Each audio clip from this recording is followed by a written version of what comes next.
কয়েকদিনের টানা বৃষ্টিতে রাজধানীর বিভিন্ন জায়গায় সৃষ্টি হয়েছে জলাবদ্ধতা।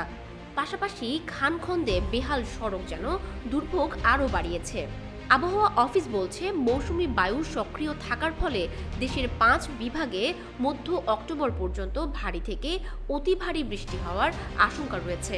শরতের বৃষ্টি যেন থামছেই না, অসময়ের বৃষ্টির কাছে জিম্মি হয়ে আছে পুরো রাজধানী। মতিঝিল, আরামবাগ, ফকিরাপুলের রাস্তায় কোথাও হাঁটু সমান পানি, আবার কোথাও কোমর সমান। আজ শনিবার সাপ্তাহিক ছুটির দিন হলেও কাজের তাগিদে সকাল থেকেই বৃষ্টি উপেক্ষা করে বের হয়েছেন অনেকেই।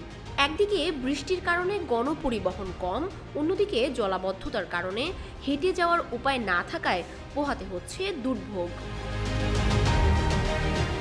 এই জলাবদ্ধতার মধ্যে রাস্তায় খানাখন্দে বেহাল সড়ক যেন মরার ওপর খাড়ার ঘা। ফকিরাপুল মোড়ে পানির নিচের ভাঙা গর্তে কোথাও রিকশা, আবার কোথাও পিকআপ ভ্যান পড়ে থাকছে। ফলে এই বৃষ্টিতে শ্রমজীবী মানুষের কষ্ট বেড়েছে বহুগুণ। জলাবদ্ধতা নিরসনে সিটি কর্পোরেশনের কাছে দ্রুত পদক্ষেপের দাবি জনসাধারণের।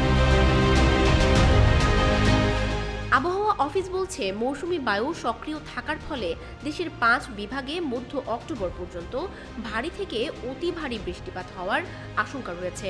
এছাড়া ভারী বর্ষণে চট্টগ্রাম বিভাগের পাহাড়ি এলাকার কোথাও কোথাও ভূমিধসের শঙ্কা রয়েছে। অক্টোবরের 12 তারিখের পর বৃষ্টিপাত কমে আসার পাশাপাশি গরমও অনেকটা কমে আসবে বলে জানিয়েছে আবহাওয়া অধিদপ্তর।